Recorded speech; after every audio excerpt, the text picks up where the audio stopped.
పెంపుడు పిల్లి మరణాన్ని తట్టుకోలేక బీఎస్సీ ఫస్ట్ ఇయర్ విద్యార్థిని సూసైడ్ చేసుకుంది. హైదరాబాద్ మీర్పేట్ పిఎస్ పరిధిలోని బడంగ్పేటలో జరిగిన ఈ ఘటన నగరంలో చర్చనీయాంశంగా మారింది.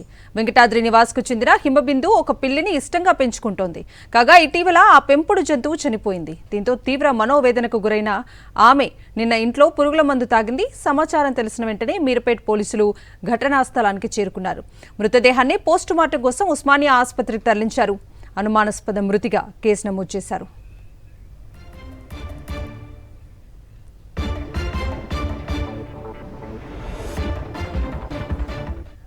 పెంపుడు పిల్లి మరణాన్ని తట్టుకోలేక బీఎస్సీ ఫస్ట్ ఇయర్ విద్యార్థిని సూసైడ్ చేసుకుంది. హైదరాబాద్ మీర్పేట్ పిఎస్ పరిధిలోని బడంగ్పేటలో జరిగిన ఈ ఘటన నగరంలో చర్చనీయాంశంగా మారింది. వెంకటాద్రి నివాస్కు చెందిన హిమబిందు ఒక పిల్లిని ఇష్టంగా పెంచుకుంటోంది. కాగా ఇటీవల ఆ పెంపుడు జంతువు చనిపోయింది. దీంతో తీవ్ర మనోవేదనకు గురైన ఆమె నిన్న ఇంట్లో పురుగుల మందు తాగింది. సమాచారం తెలిసిన వెంటనే మీర్పేట్ పోలీసులు ఘటనా స్థలానికి చేరుకున్నారు. మృతదేహాన్ని పోస్టుమార్టం కోసం ఉస్మానియా ఆసుపత్రికి తరలించారు. అనుమానాస్పద మృతిగా కేసు నమోదు చేశారు.